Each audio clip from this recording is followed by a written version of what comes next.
My sister shut off the Wi-Fi during a Fortnite match, so I burned her alive. Okay, that might sound insane, but just let me explain. Since we were little kids, my sister was always an annoyance. She would tell on me for the dumbest things, she would frame me for things she did, and she would always get her way. I was fed up with it. And on that day, the final straw was pulled. I was sitting in my room playing video games, minding my own business. The match was almost over. I was top 5, and it was looking like I was going to win when all of a sudden, boom! I lag out of the game. This infuriated me. I went to go check the router, and there she was. My worthless little sister was standing over the router with the cable unplugged. I looked at her in disbelief. She turned to me, pointed, and laughed. She laughed in my face. I said to her, "You can't just unplug the router. I just lost the game because of you." All she said was, "It's just a game, loser. Get a life." I took that personally. She just sat there smiling and chuckling. I glared at her with absolute hatred. In that moment, I simply turned around and walked away. And over the next couple weeks, I pretended to move on and to forgive her. But behind the facade, I loathed her and felt that justice needed to be served. I was tired of her games, tired of the way she acted, and most of all, I was tired of her. She was going to pay. After our encounter, I was no longer a brother, a son,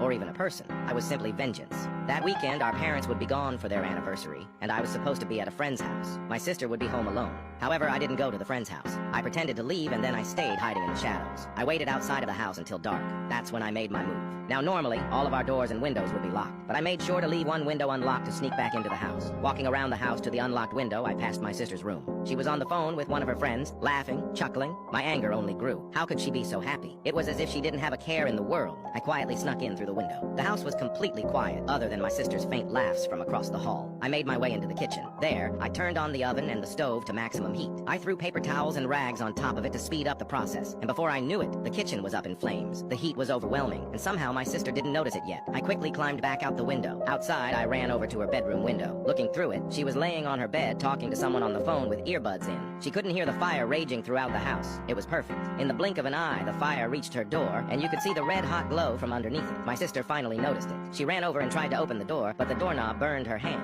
I watched her begin to freak out. She ran over to her bedroom window, attempting to escape. As she tried to lift up the window, our eyes met. She looked happy to see me. "Help me open this window," she said. I just stared at her with a sinister look on my face.